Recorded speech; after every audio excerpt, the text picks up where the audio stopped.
ज्ञान वापी मस्जिद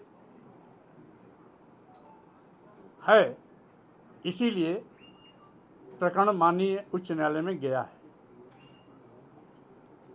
अगर ज्ञान वापी मंदिर होता तो माननीय न्यायालय में ये प्रकरण जाता ही नहीं। विवाद की शुरुआत ही यहीं से हुई है कि वो ज्ञान वापी मस्जिद है, 5 वक्त की अभी भी उसमें नमाज पढ़ी जाती है, और जब तक माननीय उच्च न्यायालय का कोई निर्णय अन्यथा नहीं आ जाता तब तक वो ज्ञान वापी मस्जिद है, इसको कोई इनकार नहीं कर सकता है। माननीय मुख्यमंत्री जी माननीय उच्च न्यायालय से बड़े नहीं हैं, इसलिए इतनी जल्दी क्या है। माननीय उच्च न्यायालय के निर्णय का इंतजार सबको करना चाहिए। जब मामला न्यायपालिका में विचाराधीन है और जब तक निर्णय माननीय उच्च न्यायालय का नहीं आ जाता है तब तक उस पर किसी भी प्रकार का सकारात्मक नकारात्मक उत्तर नहीं देना चाहिए, क्योंकि न्यायपालिका सर्वोच्च है। न्यायपालिका के अधिकार क्षेत्र में किसी भी बड़े से बड़े ओहदेदार, यहाँ तक कि प्रधानमंत्री जी और माननीय राष्ट्रपति जी और माननीय उच्च न्यायालय के और माननीय सर्वोच्च न्यायालय के निर्णय में कभी दखल नहीं देते हैं। इसलिए माननीय मुख्यमंत्री जी को भी न्यायपालिका के सम्मान में इस तरह की बात अभी नहीं करनी चाहिए। सब कुछ निर्णय माननीय उच्च न्यायालय पर छोड़ देना चाहिए। माननीय उच्च न्यायालय के निर्णय का आने का इंतजार करना चाहिए, और जब तक नहीं निर्णय आता है तब तो ज्ञान वापी मस्जिद है। पहले उसे गोमूत्र से धोया, उसके बाद गंगाजल से धोया। क्या अखिलेश यादव जी इंसान नहीं है? उनको पूजा करने का हक नहीं है? क्या राष्ट्रपति रामनाथ कोविंद जी राष्ट्रपति होने के बावजूद भी भारतीय जनता पार्टी के लिए अस्पृश्य हैं? क्या राष्ट्रपति होने के बावजूद द्रौपदी मुर्मू जी इस योग्य नहीं है कि वो मंदिर में जा सकती हैं? इसका मतलब है धर्म के ठेकेदारों ने दलितों, आदिवासियों, पिछड़ों को समय समय पर जिस तरीके से अपमानित किया है, लगता है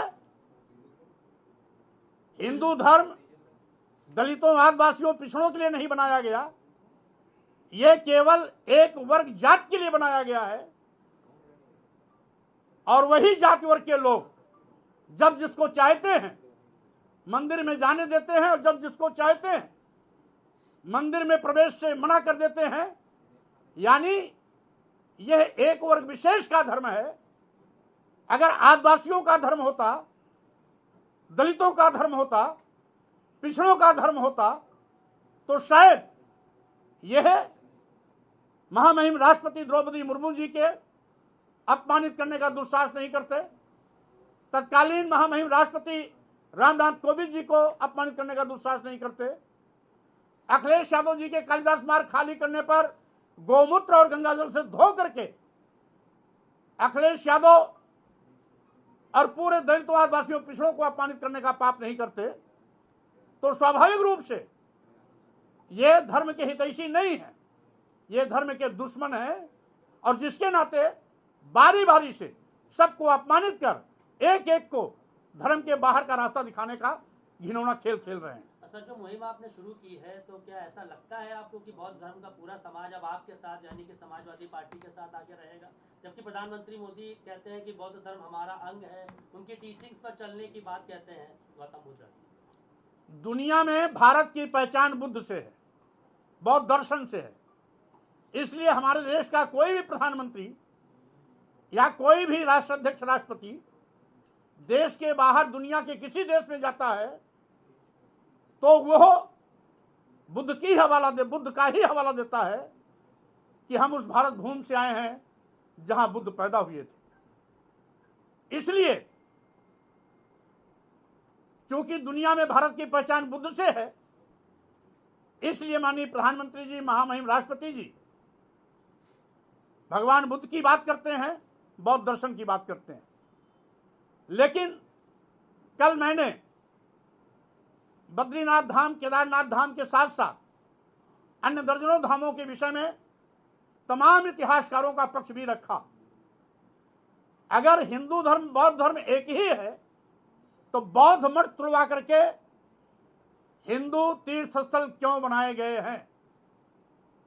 इसका मतलब है दिखावे के लिए तो ये बौद्ध धर्म और हिंदू धर्म को एक बताते हैं, लेकिन इतिहास इस बात का गवाह है कि अगर एक होता तो बौद्ध मठ तोड़े नहीं जाते, बुद्ध की मूर्तियां छिन्न भिन्न नहीं की जाती और बौद्ध मठों को हिंदू तीर्थ स्थल में परिवर्तित नहीं किया जाता। स्वामी जी, क्या मुख्यमंत्री का जो आज का बयान है इसको आप चुनावी दृष्टिकोण से भी देख रहे हैं? अब ये तो माननीय मुख्यमंत्री जी जाने कि किस उद्देश्य से इस निर्णय को दिया, इस बात को कही है, जबकि माननीय उच्च न्यायालय में विचाराधीन प्रकरण विचाराधीन है। ऐसी हालात में किसी भी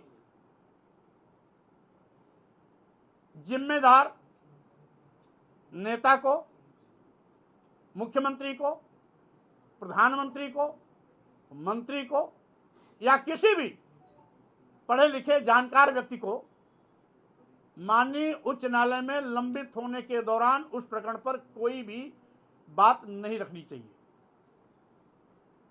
सर, मुख्यमंत्री योगी आदित्यनाथ ने कहा है कि मुस्लिम समाज को ये मानना चाहिए कि ये ऐतिहासिक गलती हुई है और उस पर उनकी तरफ से चीजें सामने आनी चाहिए। मतलब मुस्लिम समाज की तरफ से प्रस्ताव आना चाहिए।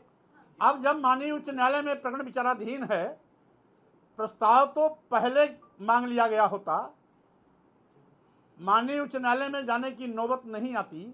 अब तो जो भी निर्णय होगा माननीय उच्च न्यायालय के निर्देश के क्रम में होगा। भूपेंद्र चौधरी कह रहे हैं कि आप इस तरीके के बयान इसलिए दे रहे हैं क्योंकि आप सुर्खियों में बने रहे। अब भूपेंद्र चौधरी जी किस नजरिए से सोचते हैं ये उन्हें मुबारक, लेकिन जब